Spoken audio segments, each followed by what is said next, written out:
안녕하세요. 알찬 방송 그리고 밝은 방송 여러분과 함께하는 최후의 오크의 경제 이야기입니다.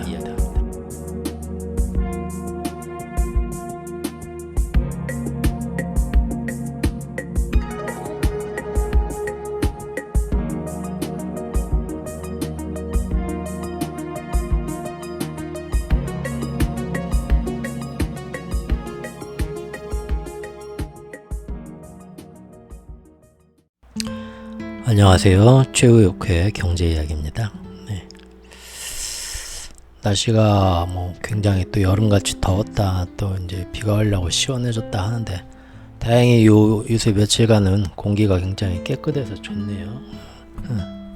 가끔 한 번씩 밖에 깨끗한 하늘과 깨끗한 풍경을 보시면서 힐링하실 수 있는 시간들 한 번씩 가지셨으면 좋겠습니다. 오늘은 이거 참 할까 말까 고민을 많이 했는데, FDI라고 외국인 직접 투자죠. 예. 이 문제에 대해서 이거를 사실은 FDI에 대해서는 아주 오래전부터 거의 한 2달 전에 이 중국 시리즈를 제가 10몇 개를 올릴 때 그 10몇 개를 사실 다 이렇게 미리 준비를 해놓고 하나하나 올리던 거라서, FDI는 이제 거의 맨 마지막 이때쯤 그 기축통화화폐 8월 달에 이제 중국이 브릭스 안에서 자기들 위안화 체제로 뭔가를 내놓으려고 할 때 그걸 맨 마지막에 금과 함께 다루고, 그 전에 이제 FDI를 한번 다루는 시간을 가져봐야겠다, 자본 디커플링에 대해서 한번 얘기를 한 다음에 그랬는데, 지금 자본 디커플링 시리즈까지만 하고 제가 이제 더 이상 지금 안 하고 있죠. 저도 지겨워서 그리고 FDI를 이제 하려고 했더니 엔비디아 얘기 좀 했었죠, 저번에는. 예. 그 손절 치는 거 이제 거의 무슨 개똥철학 같이 참 들으면 졸리고 뭔 이런 얘기를 하나, 이 양반은 참 답답했던 그런 동영상 최근에 하나 올렸는데, 그냥 저도 이제 웬만하면 이제 그런 얘기는 좀 하지 말아야 되는데, 블로그에 이제 어떤 분이 비대수로 이제 자기 지금 상황이 굉장히 많이 크게 물려 있는 걸 다 저한테 구체적으로 얘기를 하면서 너무 마음고생이 심해서 이거를 손절을 쳐야 될지 어떻게 해야 될지 너무 지금 그것 때문에 마음이 괴롭다, 그런 거를 아주 이렇게 비밀 댓글로 블로그에 적어주신 걸 제가 보고, 이거 어떻게 제가 이분 인생을 책임질 수도 없는 건데 뭐라 섣불리 충고할 수 있을까, 너무 저도 같이 마음이 아프지만 참 무력하더라고요. 그래서 고민하다가 저도 예전에 그런 경험을 겪어봤던 그런 경험자로서 저는 나름 이제 그런 것들을 어떻게 제가 스스로에 대해서 어떤 방법으로 나중에 어떤 식으로 받아들이는 것이 달라졌나를 그냥 제 경험담을 한번, 그 이제 최옥순이라고, 제가 최옥순의 전성시대에 그거에 대해서 좀 말씀을 드려야겠다 하다 보니까, 사실은 안 그래도 되는 것 같은데, 또 이 노인네가 또 큰 도움도 못 되면서 또 괜히 그 있잖아요, 할아버지 저 할아버지는 아닙니다, 중년입니다. 근데 왜 이렇게 자꾸 노인네라고 하는지 모르겠어요. 워낙 유튜브가, 제가 그냥 제 유튜브에 대한 저의 선입견이 굉장히 나이 어린 분들만 하는 그런 선입견이 좀 있나 봅니다. 그래서 이제 저도 모르게 이렇게 얘기를 하는데, 어쨌든 그런 분들한테 어떤 직접적인 현실적인 도움은 못 돼도 심리적으로 어떤 이것도 다 지나가는 순간이고 과정이고, 근데 여기에 대해서 돈이라는 것에 대해서 자기가 투자를 하든 뭘 하든 간에 마음가짐이 좀 달라지지 않으면, 지금 당장 이것이 어떤 식으로 잘 넘어간다 해도 언제든 이런 일은 계속 닥치게 되겠구나, 나한테. 그때마다 괴로우면, 이게 행복하려고 자기도 투자를 하는 건데, 투자 때문에 사람 마음만 평생 뒤집어 놓으면 이게 되겠습니까? 그래서 저 같은 경우는 이런 식으로 거기에 대한 돈이나 투자에 대한 마음가짐을 가지고 있다, 그런 거를 혹시라도 10 중에 하나라도 도움이 될까 해서 그렇게 영상을 올렸는데, 경제 이야기라고 해서 듣고 있는데 그런 쓸데없는 얘기를 하니까 아마 아이 이건 또 뭐야 처음부터 끝까지 이상한 얘기만 하네 하고 실망하신 분들도 좀 많이 계셨을 겁니다. 근데 어쨌든 뭐 도움이 단 한 분이라도 혹시 도움이 됐는지 어땠는지 모르겠고요.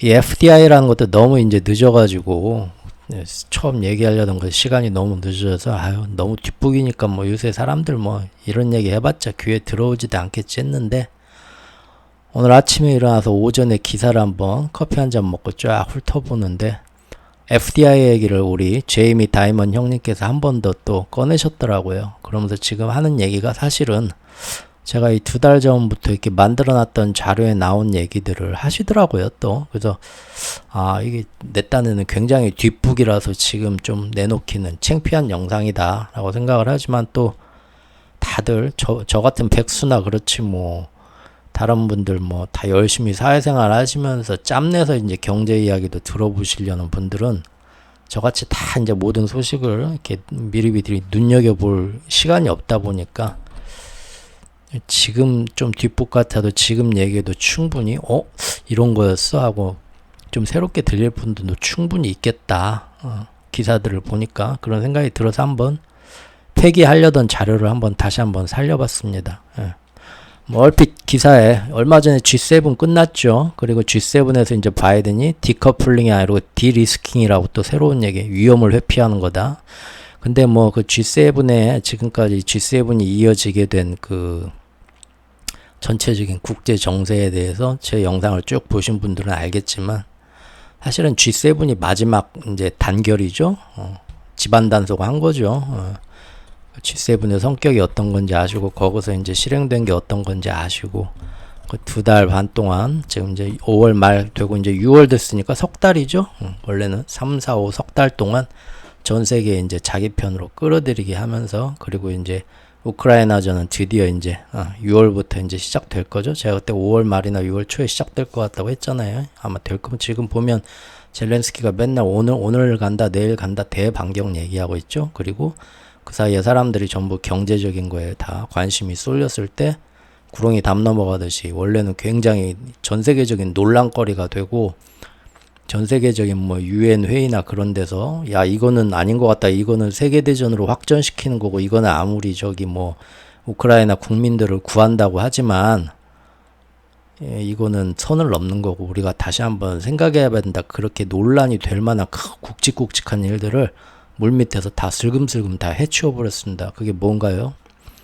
첫 번째는 뭐 정말 미국의 배후를 받은 반 러시아 민병대가 때렸는지 아니면 정말로 우크라이나에서 그 드론을 개조를 해가지고 뭐 400km까지 날아갈 수 있는 뭐 드론 개조가 되긴 한다고 하더라고요. 전에도 한번 그런 걸로 감시탑 한번 부순 적이 있었죠. 그걸로 크렘린궁까지 가가지고 한 것도 있지만 지금 이제 러시아 본토를 때리다 못해서 러시아의 수도인 모스크바를 때려버렸죠 지금. 그리고 러시아도 거기에 맞춰서 지금 어마어마한 폭격을 지금 우크라이나에 막 하고 있고요. 우크라이나도 거기에 맞춰서 또 크림반도 뒤쪽부터 해서 막 동쪽 서쪽 다 지금 때리고 지금 하면서 전부 다 젤렌스키는 이것이 지금 우크라이나의 봄비하고 홍수로 진흙탕을 만들었던 라스푸차도 이제 다 끝났다고 합니다. 엊그제까지 다 끝나고 땅이 굳었다고 하더라고요. 이제는 갈 수 있는 거죠. 그 사이에 이제 사실 3월 전까지만 해도 전차가 이제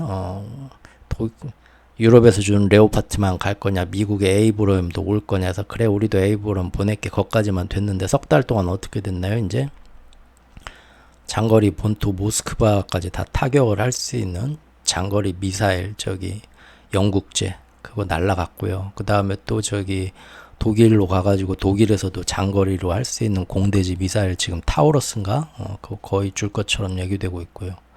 F-16도 결국은 안 준다 하다가 동유럽 국가들이 주고 이제 미국 허락받고 주고요. 뭐 그런 식으로 될 것처럼 얘기 거의 됐죠. 그리고 미국이 끝까지 안 준다고 했던 장거리 미사일 뭡니까? 에이큼스인가요? 그것도 지금 바로 어제 뉴스인가에 줄 것처럼 또 백악관에서 입장이 바뀌었습니다. 결국은 세계 대전이죠. 2차 대전입니다. 예. 지금 이렇게 지금 아주 장거리에 전쟁에 그 뭐 포탄 모자란 거 뭐 총알이 모자란다 그거 오링된 거 뭐 채워준다 그런 구매해서 그거 그 싸게 뭐 주겠다 뭐 나중에 외상으로 주 그거하고는 지금 다른 거죠. 요런 무기들은 결국 그리고 본토 타격에 대한 그런 저항성도 이제 없어졌잖아요. 크게 한번 또 키우겠다는 거고. 그리고 이제 G7에서 중국하고 러시아, 이란 등에 대해서 어떤 식으로 또 뭐 앞으로 몇 년 동안 더 많은 경제 제재를, 더 많은 첨단 산업에 대한 수출 제한과 뭐 여러 가지를 하겠다. G7에서 나왔죠. 근데 요거에 대해서 전 세계가 그러지 않아도 지금 고금리 상황에서 먹고 살기 힘들고 경제가 다들 벼랑으로 가고 있는데 지금 경제가 작년에 비해 좋아진 거 하나도 없죠. 전 세계 신용 경색 위기, 회사채 부실 회사채, 그다음에 기업채, 정부 부채, 부동산 문제 지금 빵빵 터지려고 지금 풍선이 터지기 직전인 건 작년보다 더 커졌습니다. 여러 나라 갈 거 없이 우리나라만 지금 봐도 아시죠? 여러분들 요새 그런 거 느끼세요? 우리나라 지금 터지기 직전인 거 느끼세요? 그 어느 때보다도? 그 얘기는 좀 나중에 하죠. 아무튼 조심들 하십시오. 예. 어쨌든 그런 이제 그래가지고 자꾸 저기 미국하고 G7이 그러지 않아도 경제적으로 지금 전 세계가 먹고 살기 힘들다고 하는데 자꾸 중국하고 디커플링을 하면서 전 세계 경제를 반으로 쪼개놔서 점점 더 경제가 안 돌아가고 더 먹고 살기 힘들게 만드네. 그런 얘기가 나올 수 있잖아요. 그러니까 G7에서 실제적으로 정한 거는 다 그런 식으로 호전적으로 정하고 나중에 이제 마지막에 사람들 호도하는 거죠. 언론에 이제 립서비스로 올린 건 뭡니까? 우리가 중국과 해빙 모드로 언제든 바로 가서 회담하면서 우리가 대화할 용의가 있다. 아무것도 모르는 게 아니라 그 관영 언론들은 다 받아 쓰는 거죠. 그런 식으로 사실은 미국이 이렇게 중국하고 당장 내일이라도 완전히 화해하기 위해서 이렇게 노력하고 있다. 그런 식으로 위장막 쳐주는 거죠. 그리고 이제 하도 그 디커플링이라는 것이 사람들이 괴로워하는 단어가 되니까 그 IRA법을 인플레 감축법이라고 이름을 붙인 것처럼 겉과 속이 다르게 디리스킹이라는 단어를 바이든 대통령이 들고 나온 거죠. 예, 그래서 위험을 줄이자는 거다. 디리스킹 무슨 얘기냐면 중국이 만에 하나 다음에 자기들이 꽉 잡고 있는 히토류나 태양광이나 뭐 여러 가지 그런 생산 라인이나 자기들이 독점한 거에 대해서 경제 보복을 하겠다고 좌지우지하면 얼마나 힘들어지겠냐 그 대상 국가는. 그러니까 우리끼리 미리 그 대응책을 개모임처럼 자경단처럼 다 짜가지고 중국이 이거 안 준대 딱 나오는 순간 우리끼리 다 전화 때려서 지금 뭐가 필요한데 우리가 일단 이거 그냥 빌려줄게. 일단 우리 거 갖다 써. 그런 식으로 서로 다 그 체제를 마련하겠다.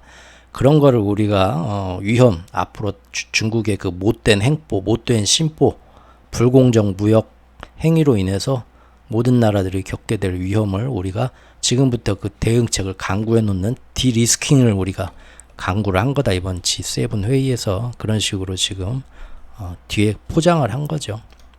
근데 기사에 이런 게 나오더라고요. 미국 정부는 중국과 이렇게 디커플링이든 디리스킹이든 자꾸 떨어지면서 서로 문제를 이렇게 심화시키고 있는데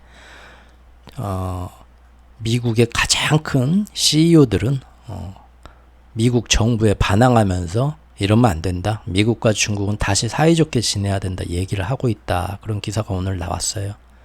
대표적인 사람 3명이 왔습니다. 엔비디아 CEO 젠슨 황이고요.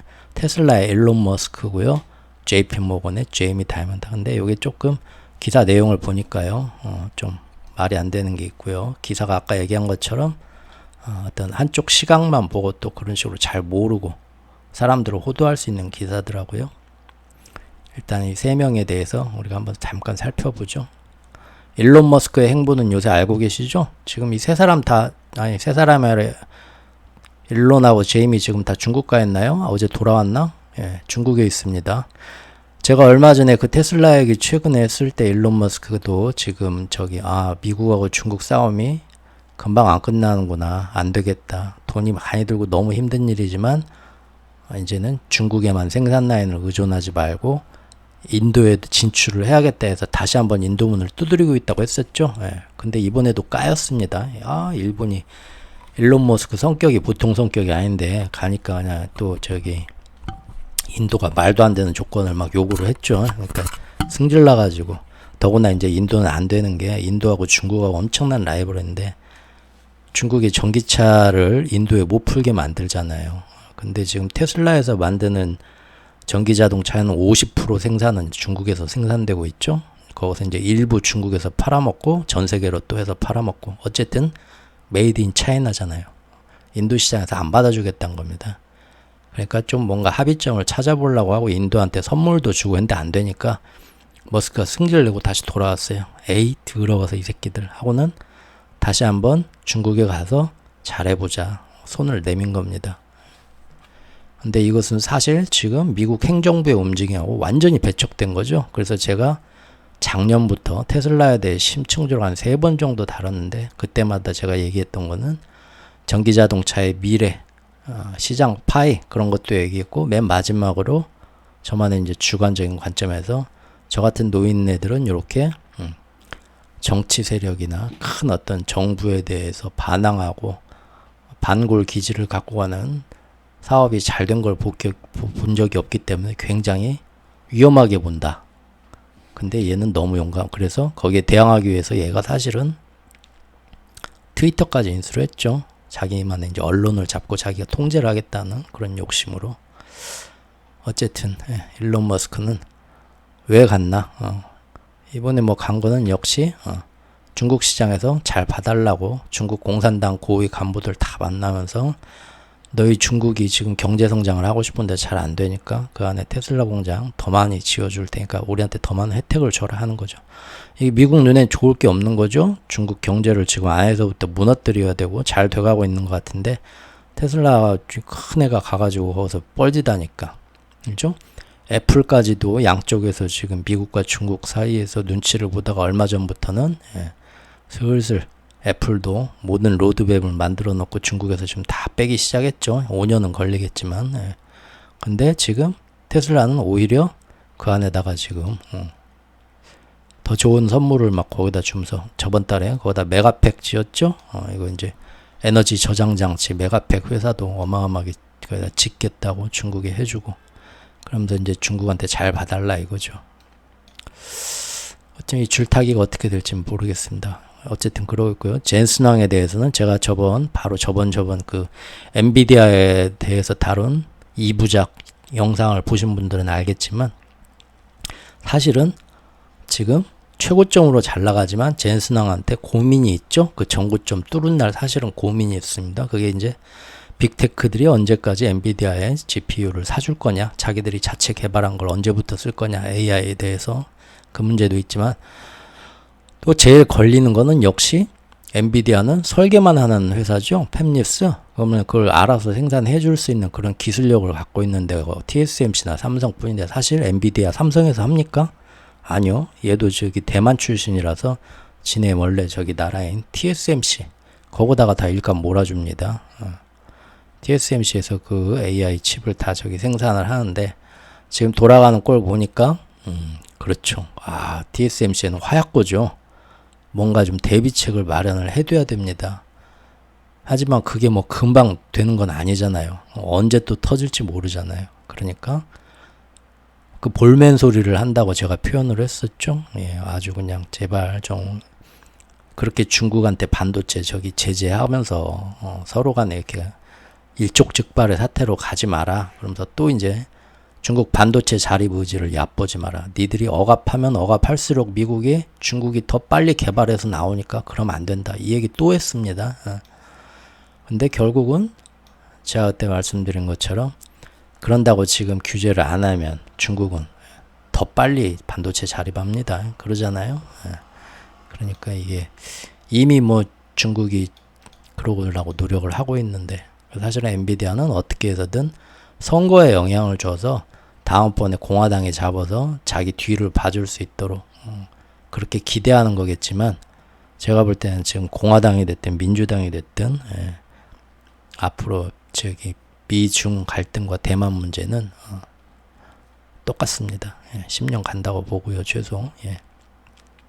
그래서 이 대안을 마련을 해야겠죠. 그래서 그 대안을 이번에 뭔 얘기냐면 처음으로 자기가 앞으로 그 GPU나 엔비디아 칩의 그 생산을 맡기는 거를 하청을 주는 거를 지금까지는 TSMC에다 거의 몰아줬는데 이제는 미국 회사죠.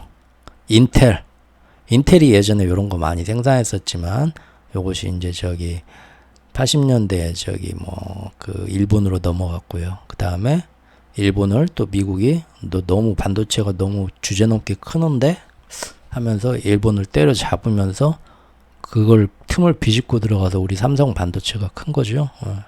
근데 이제 다시 인텔에다가 맡겨주겠다. 그런 얘기를 얼마 전에 했습니다. 바로 5월 30일 며칠 전, 이틀 전이네요. 그래서 그런 얘기를 했는데 인텔이 그러면은 갖다 준다고 일감 준다고 생산합니까? 그 기술이 지금 없습니다. 인텔은. 그런데도 왜 자꾸 인텔로 가냐면 제가 작년부터 얘기했죠. TSMC고 삼성이고 다 지금 미국은 이제는 우방이고 뭐고 없이 거기서 기술력만 빼갖고 자기네 나라에 인텔하고 IBM, 왜 인텔하고 IBM인가요? 두 개가 바로 그런 삼성이나 TSMC처럼 설계를 받아가지고 그런 첨단 반도체를 생산할 수 있는 회사입니다. 예전에 했었고 지금은 이제 잘 못하지만 다시 얘네 회사만 노력하는 게 아니라 회사는 별거 없다고 하더라도 사실 인텔은 CPU가 더 유명하죠. 그렇다 하더라도 미국이 앞으로 정책적으로 반도체를 완전히 디커플링하면서 자기네 나라 생산 라인을 중국이 아닌 대만하고 한국에 의존하는 게 아니라 완전히 생산 라인까지 자기네 나라에서 다 갖고 오겠다. 그래서 자기네 나라에서 삼성을 키우겠다는 얘기예요. 그거를 뭘 키우겠습니까? 누가 그거 할 줄 아나 내가 미국에 인텔하고 IBM이죠. 두 개 키워주겠다는 거예요 지금. 마이크론도 있고 그런 거 키워준다는 건데 그러니까 엔비디아도 앞으로는 자기가 한번 인텔이 잘 만들 자신 있다고 하고 앞으로 점점 더 시켜만 달라고 자기들 기술 발전시키겠다 하니까 조금씩 일감을 그쪽에 당겨주겠다는 건 자기도 슬슬 미중 갈등이 첨예하게 가서 TSMC가 위험해지는 상황을 대비해서 길게 보고 빨리빨리 이렇게 지금 다른 생산 라인으로 한 번씩 지금 옮겨 놓겠다. 위험을 디리스킹이죠. 한마디로 분산시켜 보겠다라는 겁니다. 지금 실제 IBM은 TSMC와 삼성이 볼 때는 그 기술력이나 시장 점유율이 저놈이 과연 그걸 할 수 있을까 할 정도로 굉장히 그쪽에선 약하고 힘도 없고 기술도 없습니다. 그래서 일본의 그 라피더스 반도체 연합으로 뭔가가 생길 때도 그 당시 뭐 우리나라 유명한 그때 조선일보인가 어딘가 제가 봤는데 전문가란 분이 나와갖고 코웃음을 치더만요. 그 사설같이 큰 기사를 제가 언급했었죠. 정치 논리로 지금 그걸 도와준다는 건데 왜 예전처럼 이렇게 코웃음 치냐. 코웃음이 아니라 저는 무섭다고 했죠. 미국하고 중국 정부가 말은 안 하지만 작년부터 이 기축통화 패권 다툼에서 붙어서 너를 최고의 우리의 우방으로 유럽을 넘는 다시 한번 키워주는 시대를 일본 대부흥의 시대를 미국이 도와주겠다라고 지금 나온 거거든요. 그러면서 반도체부터 첨단. 그래서 그 기술을 받으려고 만든 연합체가 일본의 라피더스 연합체입니다. 그래서 예전처럼 지들끼리 일본 안에서 모여서 잘해보겠다는 게 아니라 미국 정부와 일본 정부의 전폭적인 지지를 받는다는 거예요. 그러면은 지금 중국에 물건 팔지 말아라 한마디만 해도 지금 삼성하고 SK 하이닉스가 반도체 못 팔고 끙끙대는데 그게 바로 미국 정부의 파워인데 걔네들이 몰아준다는 건 뭡니까? 삼성에서 기술 쪽쪽 빼가가지고요. 앞으로 일본 라피더스하고 미국의 IBM, 인텔 요런데 마이크론하고 합작해가지고 설계는 지들의 뭐 엔비디아나 AMD나 그 애플이나 메타나 요런 데서 다 해버리고 그 다음에 생산은 어디서 합니까? 자기네 회사하고 필요하면 일본하고 같이 하겠다는 겁니다. 우리는 제가 예전에 말씀드린 신 에치슨 라인에서 완전히 제외시킨 거죠. 죽이겠다는 거예요. 삼성을 죽이겠다는 겁니다. 우리 지금 미국이라는 큰 그 빌딩에 1층 대목 좋은 상가에 삼성 고깃집이 가서 장사가 어마어마하게 잘 되고 있는데, 미국이 와서 임대료 어마어마하게 말도 안 되는 거 내놓거나 계약 기간 끝나는데 계약 연장 안 해주고 나가라고 하는 겁니다. 그리고 거기다 똑같은 시스템으로 똑같은 간판 해가지고 자기들이 원조라고 고깃집 똑같이 차리고, 거기다가 자기 아들하고 아들 친구 IBM하고 인텔하고 일본 라피더스 거기다 앉혀갖고 사장으로 앉혀서 고기 장사 시작하게 하겠다는 거예요. 우리 쫓아내고. 그런 흐름으로 이제 저는 작년부터 보고 있는데, 이것도 바로 얼마 전에 나온 거죠. 언제적 뉴스입니까? 5월 30일 기사입니다. 나오잖아요. IBM이 일본 라피더스에 앞으로 2나노를, IBM도 2나노를 이제 생산한 전력이 있는데, 아직은 저기 뭐 아까 얘기한 것처럼 삼성이나 TSMC처럼 그렇게 뭐 본격적인 건 아닌데, 그걸 할 수 있는 기술을 전수해 준다는 거예요. 이게 지금 말이 돼요? 요즘같이 지금 반도체 기술에 대해서 서로 그냥 전 세계가 각자 자기 나라 반도체, 자기들만의 반도체 라인을 만들겠다고 다국적으로 다 지금 경쟁 체제에 들어갔는데, 왜 지금 남의 나라에 이런 어마어마한 기술을 공짜로 전수해 주는 거예요? 둘이 하나 가겠다는 겁니다. 그리고 이미 다 정부끼리 얘기가 된 거고요. 그래서 일본 라피더스가 IBM의 기술자 100명을 연수를 보내는 거죠. 그래서 앞으로의 최첨단 반도체가 2나노 반도체죠. 그거를 습득할 기본 기술이 되는 최신 기술을 배우게 해준다는 거예요. 기술 협약을 맺어갖고 이미 지난달에 1차로 인력을 보냈고, 올여름에 또 100명 추가 파견하는데 정부가 어마어마한 돈을 앞으로 몇 조씩 걷다 쏟아붓고요. 이렇게 된다는 겁니다. 그럼 IBM은 왜 이랬겠어요? 미국 정부가 하라고 시킨 겁니다. 작년부터. 그 결실이 지금 나온 거고요. 이렇게 지금 가고 있습니다. 반도체 사절단이라는 표현이 딱 맞네요. 예전에 그 뭐 선진 문물을 배우러 이렇게 사절단들 보내고 했었죠. 그 서구 국가로 화란이나 그런 데로, 일본 뭐 메이지 유신 그런 시대 보면 똑같습니다. 이게 지금 뭡니까? 왜 이렇게 하죠? 정말로 TSMC가 중국에 넘어갈 게 걱정돼서 그런다면 우리 삼성하고 해도 되잖아요. 지금 오히려 뭐들어 그렇게 어렵게 지금 저기 우리보다 기술이 한참 떨어지는 일본 라피더스하고 이렇게 연합을 합니까? 우리 삼성은 이미 그 정도 최신 기술을 갖고 있는데, IBM이나 인텔하고 삼성하고 붙자고요. 서로 붙어가지고 같이 하자고요. 그래서 저기 우리도 얼마든지 그러면 좋잖아요. 물론 이제 서로 간에 경쟁하고 겹치는 부분이지만, 라피더스하고는 나중에 안 겹칩니까? 겹칠 거 아니에요. 근데 왜 우리를 이렇게 뭐가 미워서 이렇게 배제하죠? 제가 볼 때 지금까지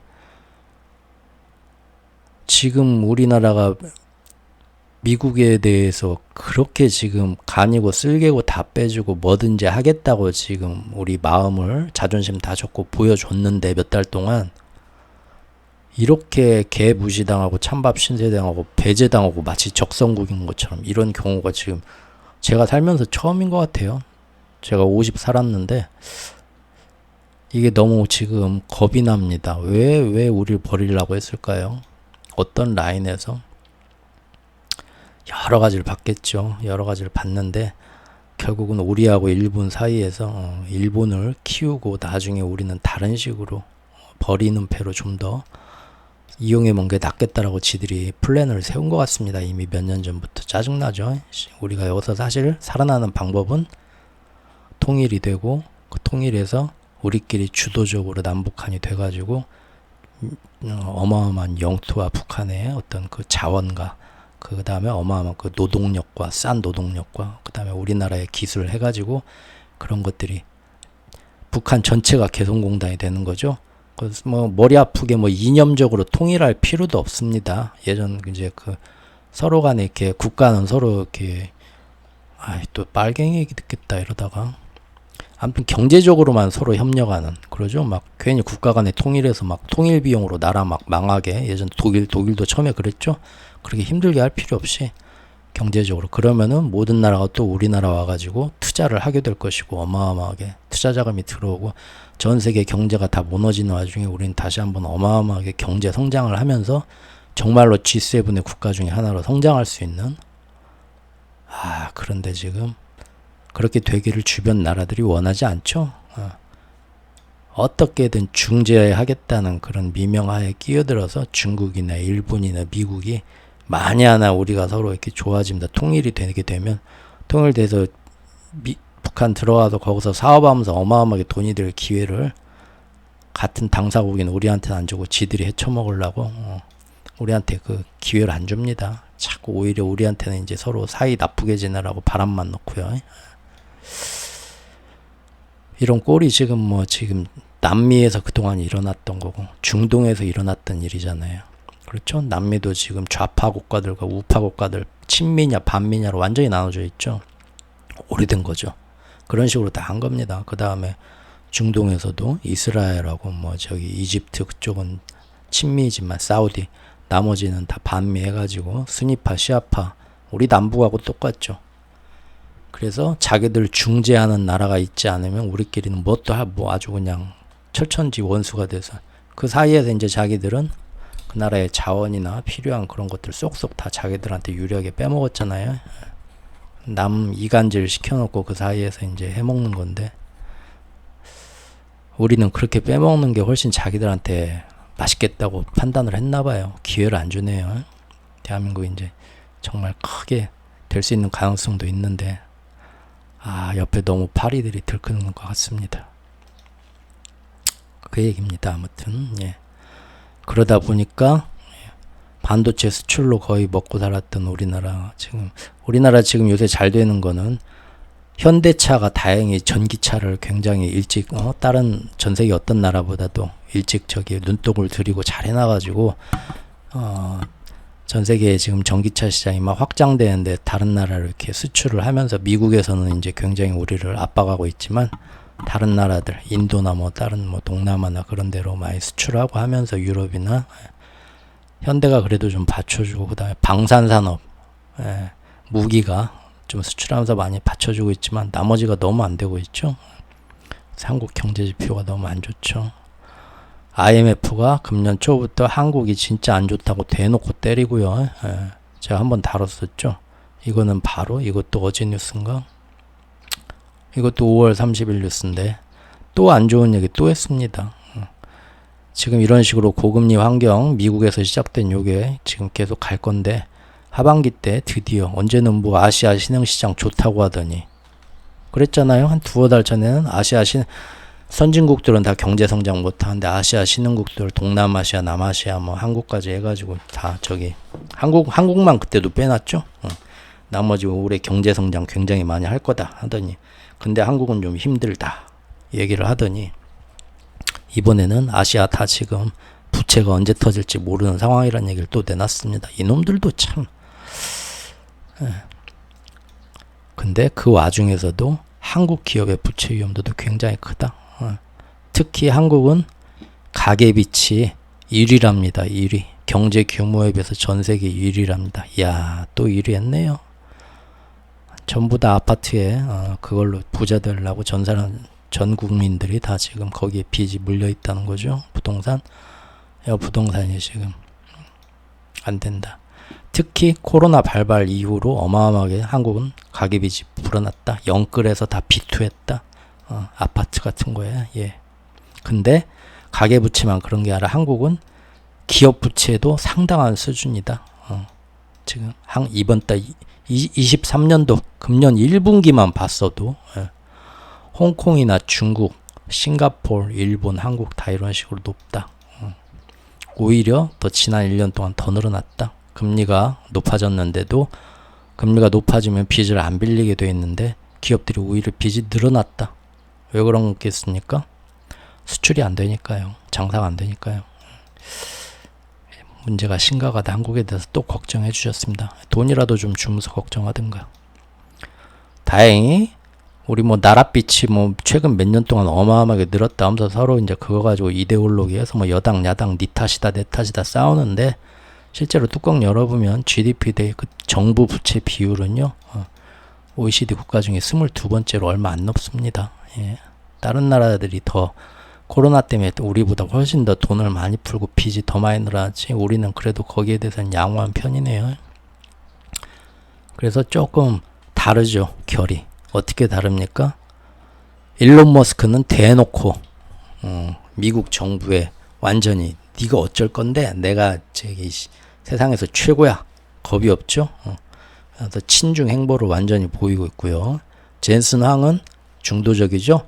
미국 정부한테 이래봤자 좋을 거 하나도 없어 그러면서 막 이렇게 언론 플레이도 하지만 뒤쪽으로는 자기도 미국 정부가 좋아라는 인텔 쪽에 제가 조금 이렇게 좀 나눠주겠습니다. 그 다음에 이제 앞으로도 살짝 이제는 TSMC만 고집하지 않고 미국 기업 좋은 일도 하겠습니다 하면서 양다리 걸치기 시작했고요. 맞죠? 예. 결이 조금 다르죠?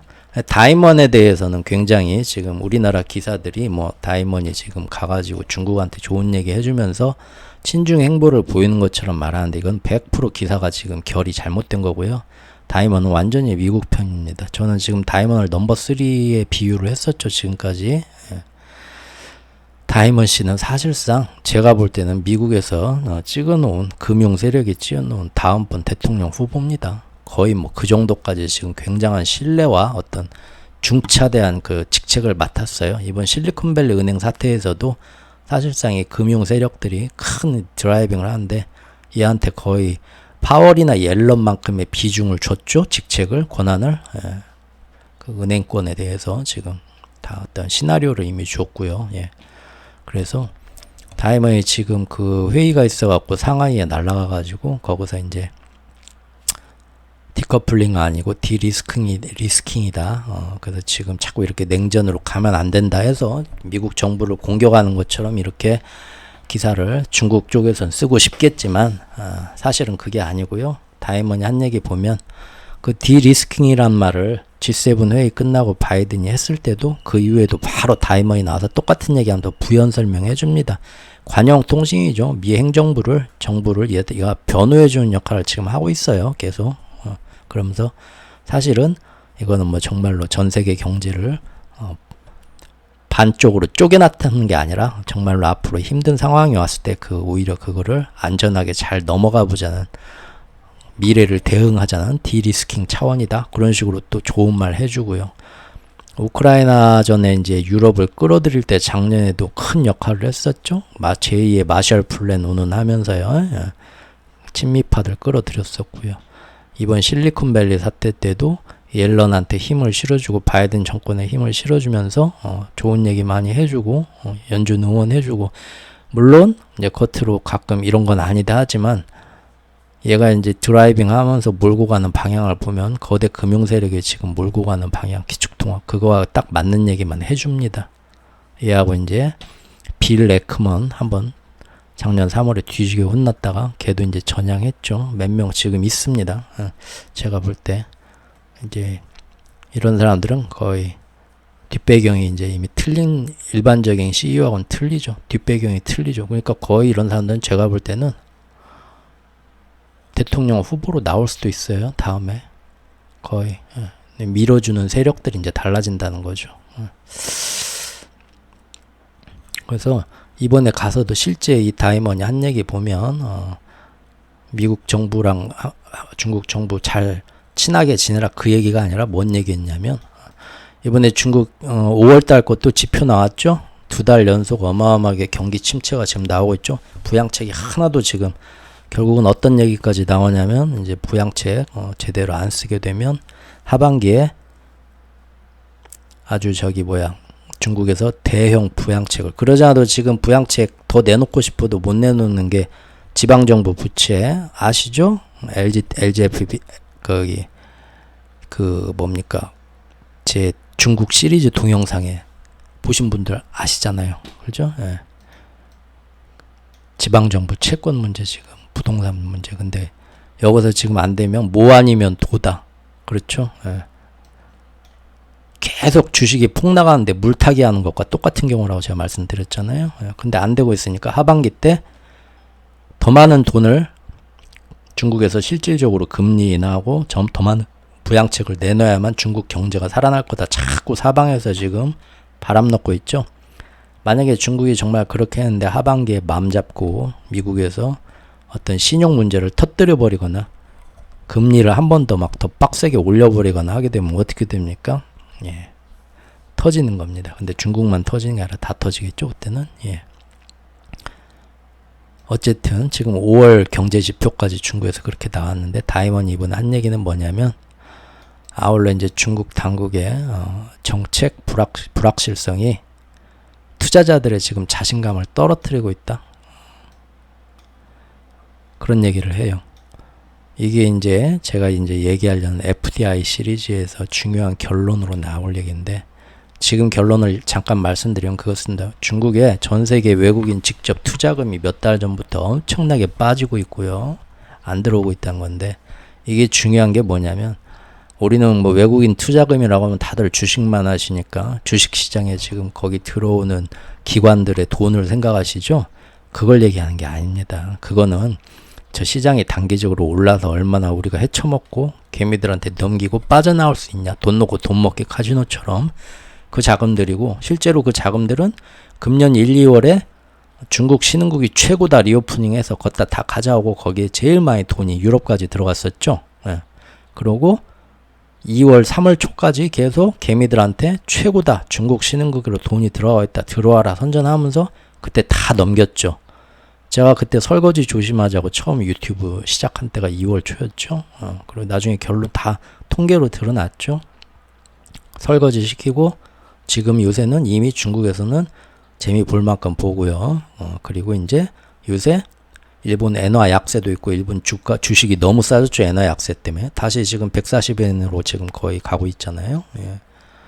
작년 최고 기록이 150엔이었죠. 1달러당. 예. 며칠 전에 그것 때문에 지금 우에다 총재랑 또 나와서 환율 시장에 이제 구두 개입을 살짝 하는 것 같던데. 어쨌든 그런 식으로 또 이제 뭐 워렌 버핏도 샀다 하니까 또 재미 보러 일본 시장으로 가서 일본 기업 그 시장의 펀더멘탈이 그렇게 아직 썩 좋은 편은 아닌데도 주가는 이미 예전 그 80년대 버블 그 니케이 저기 전고점 쳤을 때만큼 지금 올라버렸죠. 예. 그러면서 또 개미들 꼬시고 있죠. 넘기고 또 나와야죠.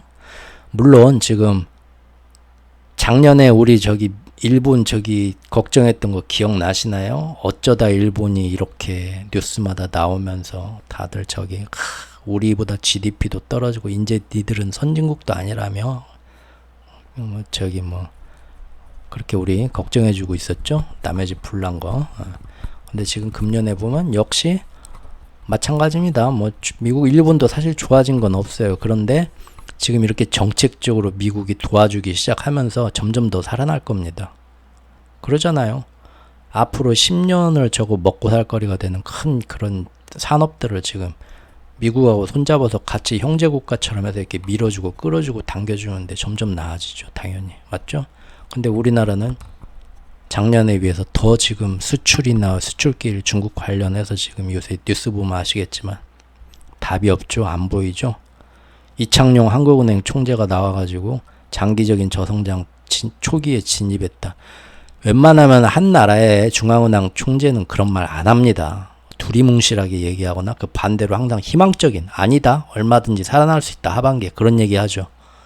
왜냐하면 그런 안 좋은 얘기 정확한 얘기 냉정하게 분석한 얘기를 할수록 실제 경제는 그거보다 더 움츠려들거든요. 더 방어적으로 투자하게 되고 그러잖아요. 절대 그런 얘기 안 하게 돼 있는데 이창용 총재가 벌써 2번인가 그런 말 했죠. 굉장히 심각하다는 얘기입니다.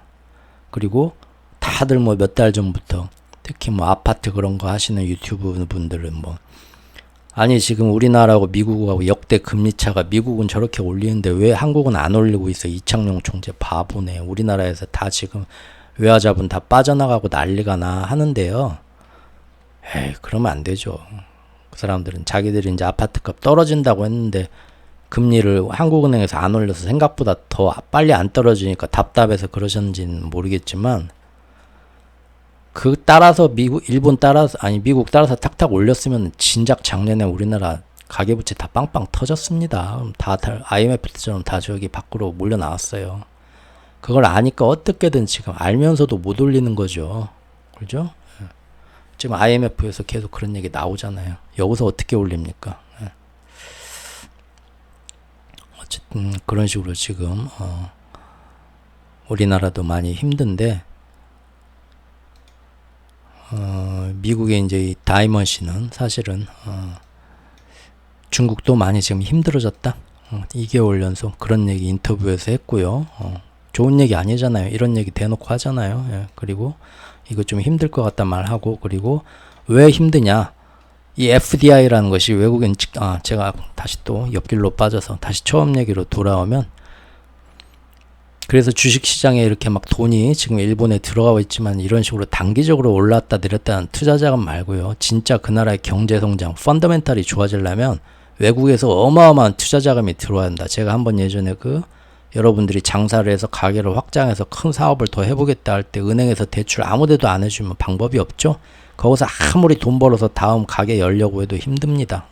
마찬가지로 전 세계 기업이 뭔가 크고 그 나라가 경제 성장을 하려면 외국에 어마어마한 돈이 들어와야 돼요. 외국인의 글로벌 자금이 들어오거나, 옛날에는 미국에서 어떤 차관이 그렇게 정부하고 같이 기업들하고 이런 투자은행하고 합작해서 들어왔었죠. 우리도 뭐 미국에서 그런 차관 싸게 저리로 빌려준 차관 같은 거 없었으면 어떻게 70년대 때 고속도로 닦고 경제성장했습니까? 그게 다 있어야 되는 거거든요. 있는 집에서 돈을 빌려줘야 되는 건데, 그게 바로 FDI라고 생각하면 됩니다. 외국인 직접 투자. 그런 것들이 2019년도 코로나 터지기 이전까지만 해도 그래도 중국에 많이 들어왔었는데, 지금 작년부터 그렇게 다시 중국 리오프닝하고 좋아진다 12월 말부터 하면서 돈이 들어가고 있다 언론들은 얘기를 했지만 FDI는 그때부터 어마어마하게 빠지고 있다는 걸 제가 이제 다음 영상에서 보여드리겠습니다. 그래서 사실은 제가 이게 이제 2021년도 11월 달에 처음 이제 블로그 활동을 시작하면서 시장이 빠질 거다 했던 것도 그 이전에 그런 움직임을 이미 몇 달 전부터 이루어진 걸 보고, 그러니까 주식시장에서 돈이 문제가 아니라 그 경제에 정말 펀더멘탈을 올릴 수 있는 정말 그 진짜 투자금들, 그런 것들이 거기서 빠지나 어쩌나를 봐야 되는데, 지금 보면은 이미 몇 달 전부터 빠지고 있어요. 그래서 저는 중국 시장 지금 이렇게 막 오르고 뭐 당장 뭐 아파트 가격 반등하고 막 뭐가 막 반짝 그때 춘절 효과로 좋아지고 하지만 이미 중국은 점점 더 힘들어질 거다라고, 그래서 지금 벌써 두어 달 전부터 중국 시리즈를 열 몇 개를 다 적어놨던 거예요, 그때. 근데 뭐 지금은 이제 많이들 동의하시죠? 요새 뉴스들 보면 그런 거 같죠? 다들 중국에 대해 좋은 얘기 이제 쏙 들어갔죠? 그것이 바로 FDI란 겁니다. 그래서 실제 그 외국인 직접 투자금이 정말로 몇 달 전부터 어떻게 중국에서 빠지고 있나. 그리고 이번에 오늘 아침 기사에서 다이먼 씨도 얘기한 것이 앞으로도 그러면은 어떻게든 다시 중국을 살아나보려고 하고 미국과 중국이 화해를 하려고 해도 힘든 게 뭐냐면은 자기 같은 JP모건 같은 이런 글로벌 투자은행의 입장에서는 중국에 다시 그동안 FDI 직접 투자를 안 했지만 앞으로 5년 10년 보고 중국 경제 산업 이런 걸 보고 우리가 돈을 어마어마하게 5년 10년 단위로 대출해서 여기 투자를 하겠다 이 산업 분야에 하고 들어와야 되는데, 자기가 그러기가 힘들다는 얘기를 여기서 한 겁니다. 왜 힘들냐? 중국 당국 정책의 불확실성 때문에 우리는 못 들어간다. 불확실성.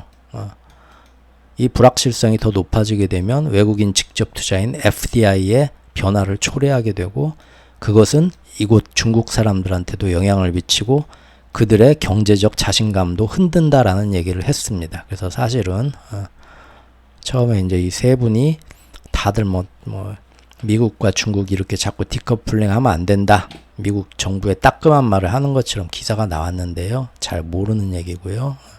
결이 달라요. 일론 머스크는 완전히 친중으로 가면서 반항하면서 세상 무서울 게 없죠. 아주 이 자신감 너무 좀 역시 보통 인물이 아닙니다. 젠슨 황은 지금 최고 지금 주가를 구가를 하고 있지만 속으로 지금 앞날을 보면서 머리가 복잡하죠. 그래서 슬슬 얘도 미국 정부를 공격을 하면서 이러면 안 된다. 자기한테 자기 사업에 좀 문제가 생길까봐 하지만 뒷구멍으로 살 길도 지금 도약을 하기 시작했고요. 도모를 하기 시작했고요.